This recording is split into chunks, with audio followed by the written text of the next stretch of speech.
وأحسن منك لم تر قط عيني وأجمل منك لم تلد النساء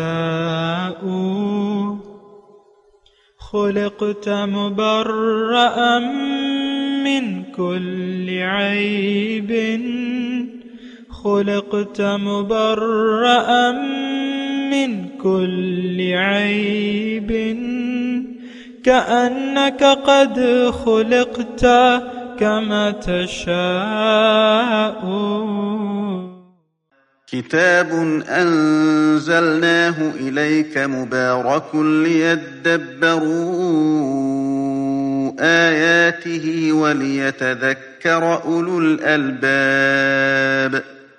یہ کتاب برکت والی ہے جسے ہم نے آپ کی طرف نازل فرمایا ہے تاکہ دانش مند لوگ اس کی آیتوں میں غور و فکر کریں اور نصیحت حاصل کریں.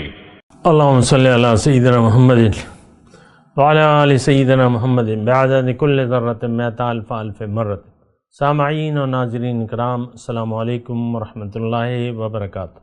سامعین اکرام، سورہ مومن آیت نمبر 34-35 حصہ دوم، درس کا نمبر 22-43. آج کا موضوع، کیا ہم دنیا کی زندگی کو حقیقت سمجھ بیٹھے ہیں؟ اس کے ساتھ آج کے سبق کا آغاز کرتے ہیں. سب سے پہلے گزشتہ سبق کا اعادہ ہوگا. اعوذ باللہ من الشیطان الرجیم. پناہ مانگتا ہوں میں اللہ کی شیطان مردود سے. بسم اللہ الرحمن الرحیم. شروع اللہ کے نام سے جو بڑا مہربان نہایت رحم والا ہے. وَلَقَدْ جَاءَكُمْ يُوسُفُ مِنْ قَبْلُ بِالْبَيِّنَاتِ فَمَا زِلْتُمْ فِي شَكٍّ مِّمَّا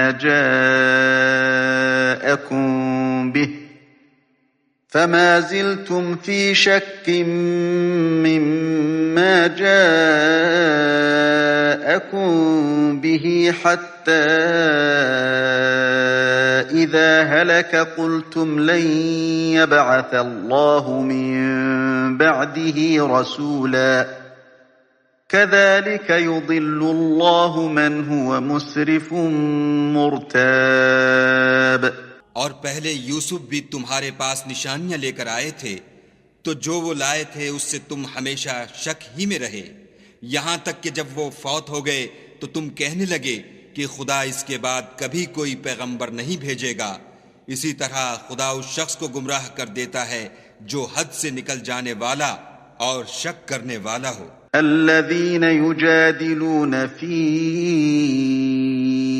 آيات الله بغير سلطان أتاهم كبر مقتا عند الله وعند الذين آمنوا كذلك يطبع الله على كل قلب متكبر جبار. جو لوگ بغیر اس کے کہ ان کے پاس کوئی دلیل آئی ہو خدا کی آیتوں میں جھگڑتے ہیں، خدا کے نزدیک اور مومنوں کے نزدیک جھگڑا سخت ناپسند ہے. اسی طرح خدا ہر متکبر سرکش کے دل پر مہر لگا دیتا ہے. سامعین اکرام، سورہ مومن آیت نمبر 34. وَلَقَدْ جَاءَكُمْ يُوسُفُ مِنْ قَبْلُ، اور اے اہل مصر، بے شک تمہارے پاس اس سے پہلے یوسف علیہ السلام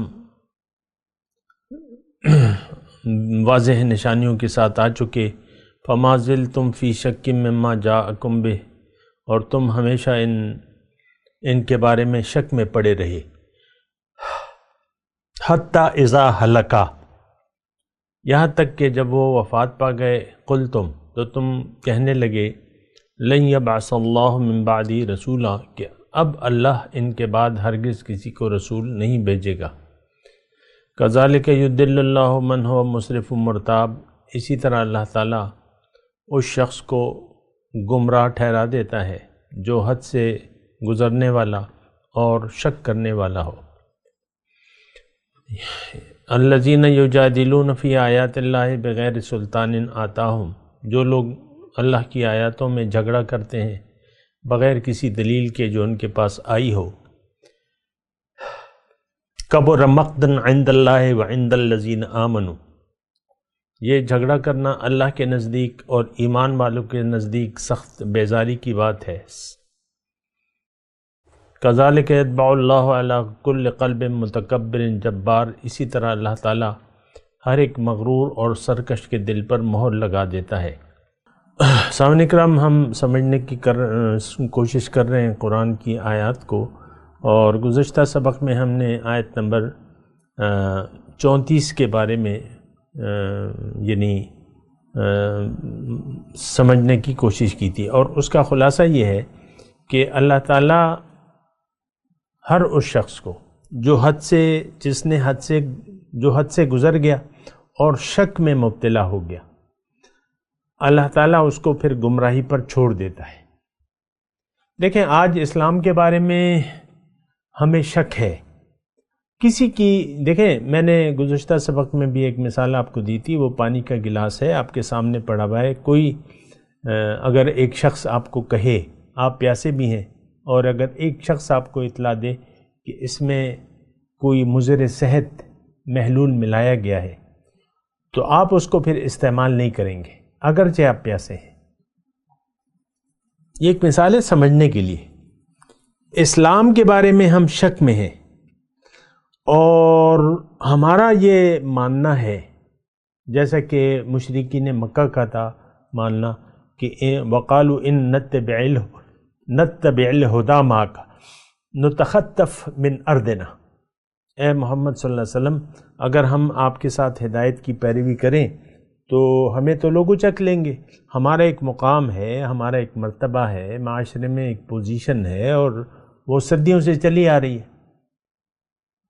ظاہر ہے کہ یہ کوئی 50-100 برس کی بات تو نہیں تھی مشرکین مکہ کی گمراہی کی، اس میں تو صدیاں گزر گئی تھی، اور ان کا وہ مقام تھا، وہ سورہ قریش میں جو ہے لإیلاف قریش ایلافہم رحلۃ الشتاء والصیف فلیعبدوا رب ھذا البیت الذی اطعمہم من جوع وآمنہم من خوف۔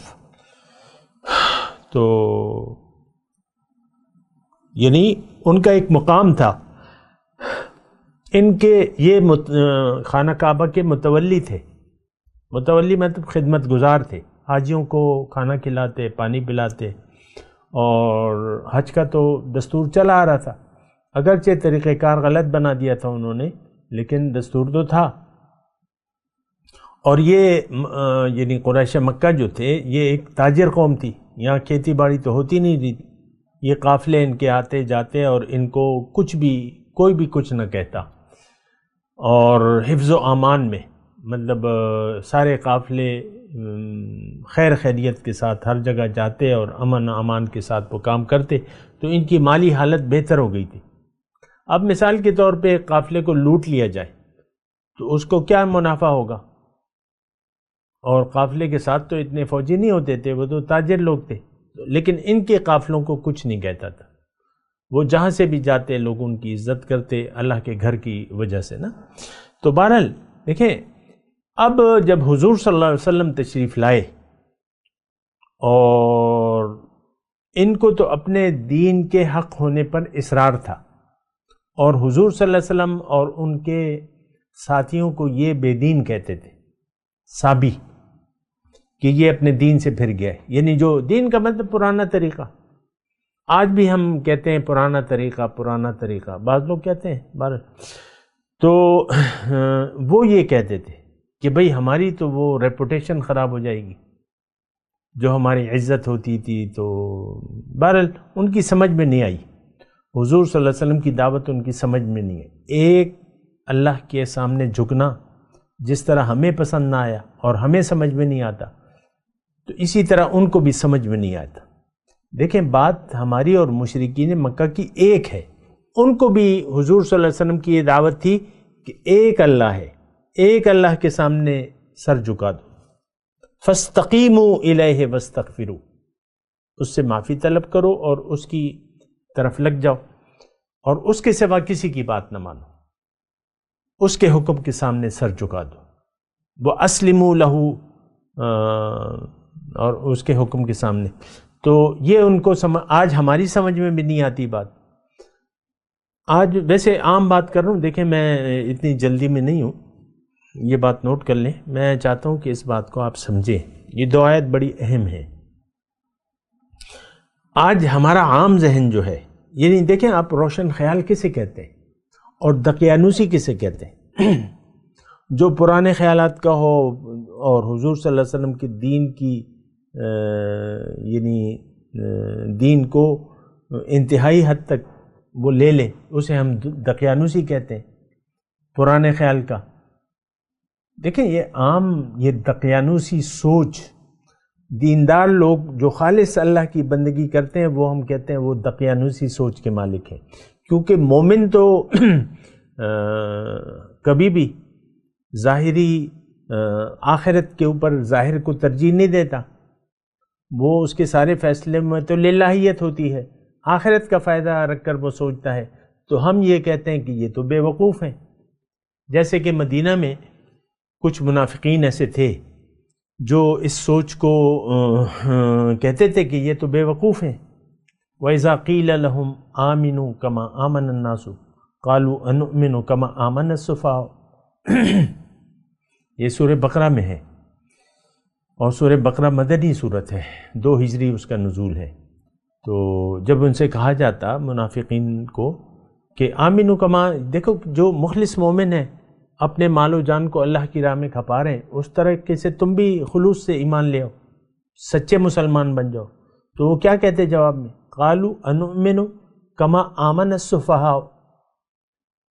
ہم کیا ایسے ایمان لے آئیں جیسے یہ بے وقوف ایمان لائیں؟ یہ تو بے وقوف ہے. ہماری نظر میں ہوشیار انسان جو ہے وہ ہے جو دنیا کم وقت میں زیادہ پیسہ بنا لے، عزت کما لے، عزت شہرت دولت، یہی آپ کی ترجیحات ہیں. اور جو شخص یہ دولت حاصل کر گیا، یعنی یہ مقامات طے کر گیا، ہماری نظر میں یہ شخص نہایت عقل مند ہے، روشن خیال ہے. اور جو حضور صلی اللہ علیہ وسلم کی راستے پر چل رہا ہے، ہماری نظر میں وہ دقیانوسی ہے. دقیانوسی سوچ اور روشن خیالی، یہ آج کی ہماری اصطلاحات ہیں. عام طور پہ آپ دیکھ لیں لوگ داڑھی منڈانے میں فخر محسوس کرتے ہیں، ہر روز فریش جو ہے شیو کرتے ہیں. تو یہ کیا ہے؟ یہ روشن خیالی ہے. حضور صلی اللہ علیہ وسلم کی سنت پر آپ روزانہ جو ہے بلیڈ لگاتے ہیں، تو اس کا مطلب کیا ہے؟ آپ حضور کی پیروی میں فخر نہیں محسوس کرتے. ایک مثال دے رہا ہوں، داڑھی میں داڑھی عین اسلام نہیں ہے، یہ اسلام کا ایک رکن ہے، ایک طریقہ ہے محمد الرسول اللہ کا. لیکن ہمیں تو ہر وہ طریقہ نہیں پسند جو اللہ کے رسول کا ہے. اللہ کے رسول نے جو بھی فرمایا ہے وہ ہمارے لیے کوئی مستند بات نہیں ہے. مثال کے طور پہ رسول اللہ صلی اللہ علیہ وسلم فرماتے ہیں من غش فلیس منا، جس نے دھوکہ دیا وہ ہم میں سے نہیں ہے. دودھ میں عام طور پہ ملاوٹ ہوتی ہے، دھوکہ دیا جاتا ہے. ریڑھی والا جب پھل آپ کے تھیلے میں ڈالتا ہے تو 1-2 گلے سڑے پھل ڈال دیتا ہے تاکہ وہ اس کی مطلب مارجن پورا ہو جائے. تو یہ دھوکہ دہی یہ ہماری قومی روایت ہے. ہر جگہ دھوکہ ہے، فریب ہے، رشوت، کرپشن. آپ دیکھ لیں انصاف بکتا ہے. وہ جج صاحب کے پاس جو محرر بیٹھا ہوا ہے نا، اس کو 2 پیسے دیں تو وہ آپ کی تاریخ بدل دے گا آپ کی سہولت کے مطابق. جج یعنی انصاف، جج بک جاتے ہیں، یہ تو آپ کو پتہ ہے عام طور پہ. یعنی آج میں ایک آرٹیکل پڑھ رہا تھا، مجھے ان چیزوں سے کوئی دلچسپی نہیں ہے. ویسے ایک بات آ گئی کہ ججز کو جو تنخواہیں مراعات دی جاتی ہیں وہ ٹاپ کے جو 10 ممالک ہیں ان میں سے ایک ہے پاکستان. جبکہ انصاف کی ریٹنگ میں تقریباً پاکستان 146ویں نمبر پر ہے. جو بھی ہے، لیکن یہ مطلب یہ ہے کہ اتنا فرق ہے. ہم مال سمیٹنے میں تو بڑے ہوشیار ہیں، بڑے ہماری رال ٹپکتی. انصاف دینے میں تو آپ دیکھ لیں وکلاء کا جو رویہ ہے عام طور پہ، کوئی بھی بات ہو، آج ہڑتال ہوگی، آج مقدمات ہم نہیں جائیں گے، کیوں بھائی تمہیں پیسے نہیں ملے، تم کیوں لیٹ کر رہے ہو اپنے موکل کا کام، ایسی میں بات کر رہا ہوں۔ دیکھیں میں بات کر رہا تھا مسرف مرتاب، جو شک میں ہے، اس میں یعنی ہمارا شک نہیں بلکہ یقین ہے۔ میں الفاظ کہتے ہوئے ڈر رہا ہوں کہیں اللہ تعالیٰ ناراض نہ ہو جائے۔ ہمیں یقین ہے کہ یہ نقصان، یہ دین جو ہے یہ ہمارے لیے باعث نقصان ہے۔ آپ دیکھ لیں اپنی آل اولاد کو اسلام کے راستے پر آپ ڈالنا نہیں پسند کرتے، اس کو کہتے ہیں ہاں اب داڑھی آ گئی کاٹو اسے۔ میری خود اللہ تعالیٰ نے میری اگر مدد نہ کی ہوتی تو میرا بھی برا حال تھا، میرے خاندان میں مجھے کہا گیا کہ داڑھی کاٹو، لیکن اللہ تعالیٰ کی توفیق سے ایسا نہیں ہوا۔ تو ویسے میں بات کر رہا ہوں آپ کو، مرتاب، شک میں پڑا۔ دیکھیں مسرف مرتاب، آیت نمبر 34 سورہ مومن، کذالک یضل اللہ من هو مسرف مرتاب، اسی طرح اللہ تعالیٰ گمراہ کر دیتا ہے ہر اس شخص کو جو حد سے تجاوز کرنے والا ہے اور شک میں پڑا ہوا ہے۔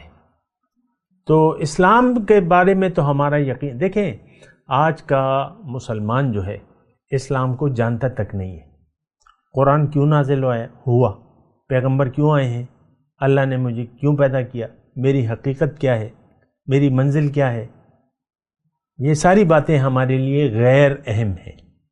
پیسہ کم وقت میں کیسے کمایا جاتا ہے آپ دیکھ لیں، اپنے بچوں کو آپ دنیا کے لیے تیار کر رہے ہیں۔ ہر والد کہتا ہے میرا بچہ بڑا لیڈر، بڑا گدھا بنے۔ ویسے ہی عام طور پہ یہ ہے کہ آپ اپنے بچوں کے ظاہر کی فکر کرتے ہیں، باطن سے آپ خود، اپنے باطن سے اپنے جو حقیقت ہے آپ اس سے غافل ہیں، اور اپنے بچوں کو بھی وہی یعنی گمراہی کے راستے پر آپ ڈالنے کی کوشش کرتے ہیں۔ اللہ کذالک یضل اللہ من هو مسرف مرتاب۔ بہرحال آگے چلتے ہیں۔ الذین، اب یہ اس کی تفصیل ہے، اگر آپ دیکھیں نا یہ مرتابن الذین، یہ تفصیل ہے، حد سے تجاوز کرنے والے اور شک میں پڑنے والوں کی تفصیل ہے یا اس کی علامات ہیں۔ الذین یجادلون فی آیات اللہ بغیر سلطان آتاہم، ایک علامت اللہ تعالیٰ بیان کر رہے ہیں کہ یہ جھگڑا کرتے ہیں میرے احکامات کے بارے میں بغیر کسی دلیل کے جو ان کے پاس آئی ہو۔ کیا مطلب؟ اللہ تو کوئی ایسی ہستی نہیں ہے، دیکھیں بات کو سمجھیں ذرا، اللہ سے جھگڑے کا کیا مطلب ہے؟ اللہ تو یعنی جو آدمی ہمارے سامنے ہوگا اس سے ہم جھگڑا کریں گے، تو اللہ تو ماورا ہے، تو کیسا جھگڑے کا مطلب کیا ہے؟ دیکھیں بات کو سمجھیں نا، میں یہی کہہ رہا ہوں آپ، ہم تو دیکھیں قرآن میں تدبر نہیں کرتے، ایک بات تو اصل بات یہ ہے۔ اب یہ فرعون اور قوم فرعون کا تذکرہ ہے اور جو ایمان لایا اس کی بات ہو رہی ہے، ہم ایک واقعے کے طور پہ اس کو لیتے ہیں، لیکن جو آیات بیان ہو رہی ہیں یہ تو ہمارے لیے غزالے کا، گزشتہ سبق میں نے آپ کو کہا تھا۔ بہرحال جھگڑے کو سمجھ، جھگڑا مطلب کیا ہے؟ دیکھیں والد ہے، وہ اپنے بیٹے کو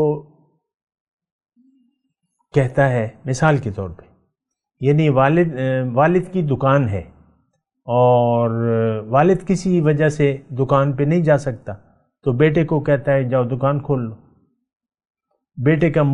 بیٹے نے پروگرام بنایا دوستوں کے ساتھ سیر سپاٹے کا، ٹور پہ جانے کا، اور بیٹا خود سر ہے، تیز ترار ہے، خود سر ہے، بگڑا ہوا ہے، لاڈ پیار نے بگاڑ دیا ہے، تو وہ باپ کو کچھ کہتا تو نہیں ہے لیکن سیر سپاٹے پہ نکل جاتا ہے، تو ایک ہفتے دکان بند رہتی ہے۔ کیا مطلب اس کا؟ یہ جھگڑا تھا جو اس نے کیا اپنے باپ سے عملی طور پہ کیا نہیں، اپنے عمل سے کہا کہ نہیں جو آپ کہہ رہے ہو اے ابا میں وہ بات نہیں ماننا، میں نے تو پروگرام بنایا ہوا ہے سیر سپاٹے کا، ہم لوگ جا رہے ہیں، ٹور ہے ہمارا۔ دیکھیں اللہ نے، اب یہی بات میں کہہ رہا ہوں آپ کو، حقیقت کیا ہے، اللہ تعالیٰ نے ہمیں دنیا کے لیے نہیں بنایا، دنیا کی کامیابی کے لیے ہمیں نہیں پیدا کیا کہ تم اپنے لیے مال کماؤ، پیسے بناؤ اور مکان بناؤ اور شادیاں کرو اور بچے پیدا کرو، یہ مقصد نہیں ہے، یہ ضروریات ہیں۔ مقصد آخرت ہے، اللہ ہے۔ وَأَنَّ إِلَىٰ رَبِّكَ الْمُنْتَهَىٰ، اے انسان تمہاری انتہا تمہارا رب ہے۔ اب اللہ کے ملاقات کی تیاری کے لیے ہمیں اللہ تعالیٰ نے دنیا میں بھجوایا، اس کا طریقہ اللہ تعالیٰ نے یہ مقرر کر دیا ہے کہ تم ان اللہ اشترى من المؤمنین انفسهم واموالهم بان لهم الجنہ، اللہ تعالیٰ نے مومنوں سے ان کے مال و جان کا سودا کر لیا ہے، عوض میں ان کو جنت دی ہے۔ تو ہم یہاں آ کے یعنی اللہ کو منزل بنانے کی بجائے دنیا کو منزل بنا لیتے ہیں۔ پھر اللہ تعالیٰ نے اس کے لیے یعنی انسان کی کامیابی کے لیے ایک ہدایت کا انتظام کیا ہے اور کہہ دیا ہے فَإِمَّا يَأْتِيَنَّكُم مِّنِّي هُدًى فَمَن تَبِعَ هُدَايَ فَلَا خَوْفٌ عَلَيْهِمْ وَلَا هُمْ يَحْزَنُونَ، اے انسان اگر تم کامیابی چاہتے ہو تو میری ہدایت کے مطابق زندگی گزارو۔ جب پیغمبر آتا ہے تو وہ ہدایت لے کے آتا ہے اور ہدایت پیش کرتا ہے کہ بھئی یہ ہدایت ہے اور اس پہ عمل کا طریقہ میں تمہیں کر کے بتاتا ہوں، تم اللہ کی ہدایت اور میرے طریقے کے مطابق زندگی گزارو۔ مختصر طور پہ میں آپ کو بتا رہا ہوں۔ اب اگر کوئی شخص اللہ کو منزل نہیں بناتا اور مقصد تخلیق کو نہیں مانتا اور باطل کو مقصد بنا لیتا ہے، دنیا کو منزل بنا لیتا ہے، اب اسے ہدایت کی ضرورت نہیں ہے، نہ وہ ہدایت کے مطابق عمل کرتا ہے، ہدایت کے خلاف زندگی گزارتا ہے وہ۔ اللہ تعالیٰ اب یہ حکم ہے نا، دیکھیں احکامات ہیں، فی آیات اللہ یجادلون فی آیات اللہ الذین یجادلون فی آیات اللہ کے احکامات۔ اب ہمارے پاس اللہ کی نافرمانی کی کوئی دلیل نہیں ہے، اللہ کی فرما برداری لازم ہے، فرض ہے۔ وَلَهُ الْحُكْمُ وَإِلَيْهِ تُرْجَعُونَ، حکم اس کا ہے اور تم نے واپس اسی کے پاس جانا ہے۔ فَلَهُ أَسْلِمُوا، اس کے حکم کے سامنے سر جھکا دو۔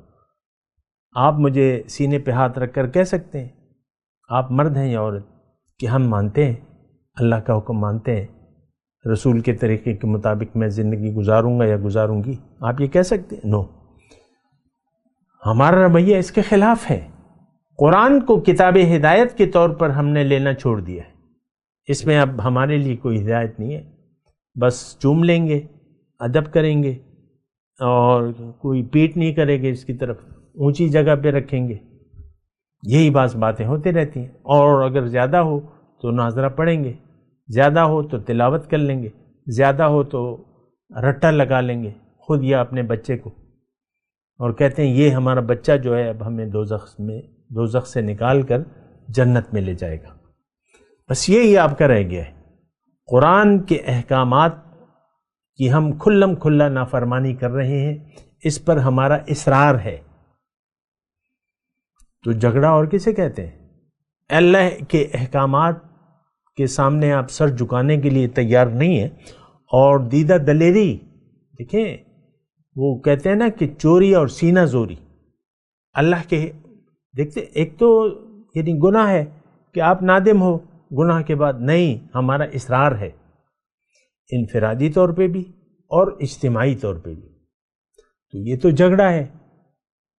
اب شوہر اگر منہ بسول لے، بیوی سے اللہ تعالیٰ نے حکم دیا ہے کہ وَعَاشِرُوهُنَّ بِالْمَعْرُوفِ، ان کے ساتھ اچھا سلوک کرو۔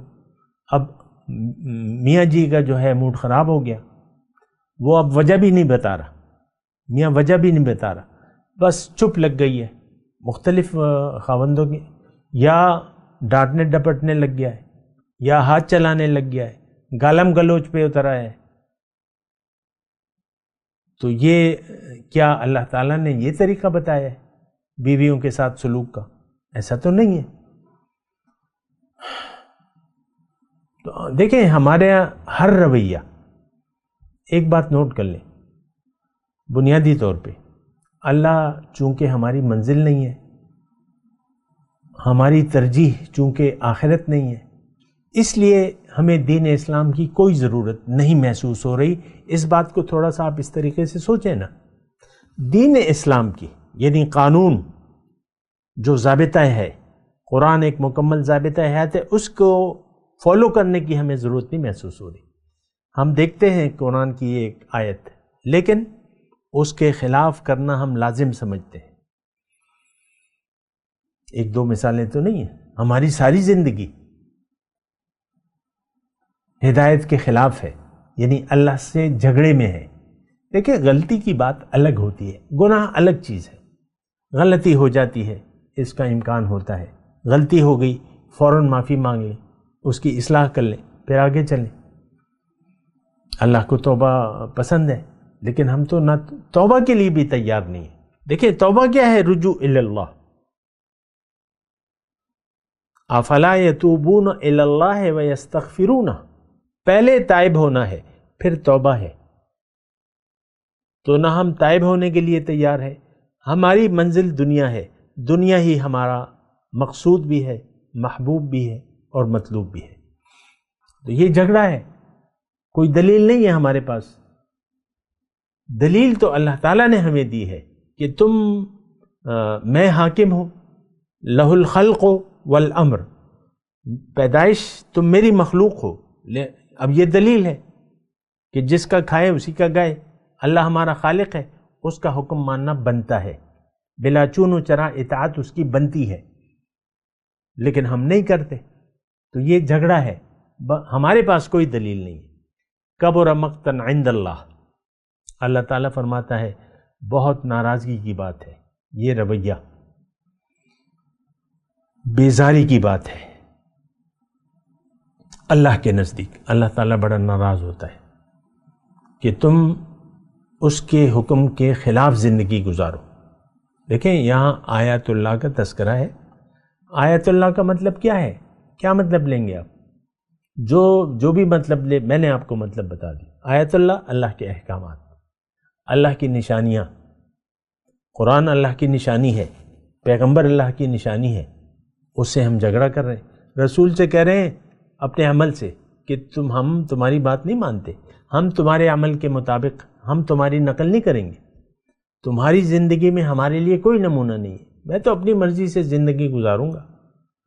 ہر مرد اور عورت زبان حال سے یہ کہہ رہی ہے کہ زندگی تو میں نے اپنی مرضی سے گزارنی ہے، اور دین کو ایک کھیل تماشا ہم نے بنا لیا ہے۔ بعض اوقات میں داڑھی کی مثال دے دیتا ہوں۔ اول تو لوگ داڑھی رکھتے نہیں ہیں، آپ نے دیکھے ہوں گے مچھل۔ حضور صلی اللہ علیہ وسلم کا فرمان ہے کہ داڑھیاں بڑھاؤ، مونچھیں مختصر کرو، لیکن آپ دیکھ لیں بعض مولوی ایسے ہوتے ہیں کہ ان کے ہونٹوں پر، اوپر کے ہونٹ کو مونچھوں نے ڈانک رکھا ہے، اور وہ مسائل بیان کر رہے ہوتے ہیں، وہ شیخ الحدیث ہو سکتے ہیں وغیرہ وغیرہ جو بھی ہے، لیکن عام طور پہ داڑھی ہماری نظر میں کوئی اہمیت نہیں ہے۔ میں آپ کو اکثر کہتا ہوں، آج جون کا مہینہ ہے 2022، 4 جو ہمارے بڑے ہیں ان کے چہرے پہ سنت رسول نہیں ہے، تو یہ جھگڑا نہیں تو اور کیا ہے؟ اللہ کے رسول کی سنت کی نقل نہ کرنا، من رغب عن سنتی فلیس منی، حضور نے فرمایا جس نے میری سنت سے بے رغبتی کی وہ مجھ سے نہیں ہے۔ میرا طریقہ، علیکم بسنتی و سنت خلفاء الراشدین المہدیین، تم پر لازم ہے میرا طریقہ، علیکم بسنتی و سنت خلفاء الراشدین، اور میرے تمام جو خلفاء راشدین ہیں ان کا طریقہ۔ تو بس کھلواڑ ہے، دین سے ہم نے ایک کھیل تماشا بنا لیا ہے۔ دیکھیں اللہ تعالیٰ نے ہمارے بارے میں قرآن میں ایک آیت، وَذَرِ الَّذِينَ اتَّخَذُوا دِينَهُمْ لَهْوًا وَلَعِبًا وَغَرَّتْهُمُ الْحَيَاةُ الدُّنْيَا، اے داعی قرآن ان لوگوں کو چھوڑ دو، ان سے بحث نہ کرو جنہوں نے دین کو کھیل تماشا بنا لیا ہے اور یہ دنیا کی زندگی میں دھوکے میں پڑ گئے، بالکل ہمارے بارے میں آئے تھے۔ میں تلاوت کرتا ہوں، میرے ساتھ دہرائیے۔ اعوذ باللہ من الشیطان الرجیم، بسم اللہ الرحمن الرحیم۔ وَلَقَدْ جَاءَكُمْ يُوسُفُ مِنْ قَبْلُ بِالْبَيِّنَاتِ فَمَا زِلْتُمْ فِي شَكٍّ مِّمَّا جَاءَكُمْ بِهِ حَتَّى إِذَا هَلَكَ قُلْتُمْ لَنْ يَبْعَثَ اللَّهُ مِنْ بَعْدِهِ رَسُولًا كَذَلِكَ يُضِلُّ اللَّهُ مَنْ هُوَ مُسْرِفٌ مُرْتَابٌ الَّذِينَ يُجَادِلُونَ فِي آيَاتِ اللَّهِ بِغَيْرِ سُلْطَانٍ أَتَاهُمْ كَبُرَ مَقْتًا عِندَ اللَّهِ وَعِندَ الَّذِينَ آمَنُوا كَذَلِكَ يَطْبَعُ اللَّهُ عَلَى كُلِّ قَلْبٍ مُتَكَبِّرٍ جَبَّارٍ۔ اب ان آیات کی تلاوت اور ترجمہ۔ اعوذ باللہ من الشیطان الرجیم۔ پناہ مانگتا ہوں میں اللہ کی شیطان مردود سے۔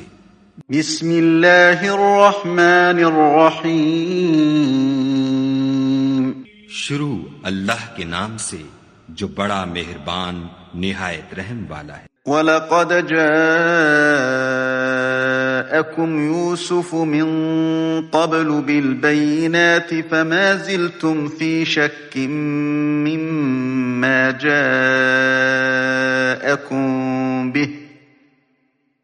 زِلْتُمْ فِي شَكٍّ مِّمَّا جَاءَكُمْ بِهِ حَتَّى إِذَا هَلَكَ قُلْتُمْ لَنْ يَبْعَثَ اللَّهُ مِنْ بَعْدِهِ رَسُولًا كَذَلِكَ يُضِلُّ اللَّهُ مَنْ هُوَ مُسْرِفٌ مُرْتَابٌ۔ اور پہلے یوسف بھی تمہارے پاس نشانیاں لے کر آئے تھے، تو جو وہ لائے تھے اس سے تم ہمیشہ شک ہی میں رہے، یہاں تک کہ جب وہ فوت ہو گئے تو تم کہنے لگے کہ خدا اس کے بعد کبھی کوئی پیغمبر نہیں بھیجے گا۔ اسی طرح خدا اس شخص کو گمراہ کر دیتا ہے جو حد سے نکل جانے والا اور شک کرنے والا ہو۔ الذين يجادلون في آيات الله بغير سلطان أتاهم كبر مقتا عند الله وعند الذين آمنوا كذلك يطبع الله على كل قلب متكبر جبار۔ جو لوگ بغیر اس کے کہ ان کے پاس کوئی دلیل آئی ہو خدا کی آیتوں میں جھگڑتے ہیں، خدا کے نزدیک اور مومنوں کے نزدیک جھگڑا سخت ناپسند ہے۔ اسی طرح خدا ہر متکبر سرکش کے دل پر مہر لگا دیتا ہے۔ اس کے ساتھ ہی آج کے درس کا وقت اختتام کو پہنچا۔ اگلے درس میں انشاءاللہ ملاقات ہوگی۔ وآخر دعوانا ان الحمد للہ رب العالمین۔ مولاي صل وسلم دائما ابدا على حبيبك خير الخلق كلهم۔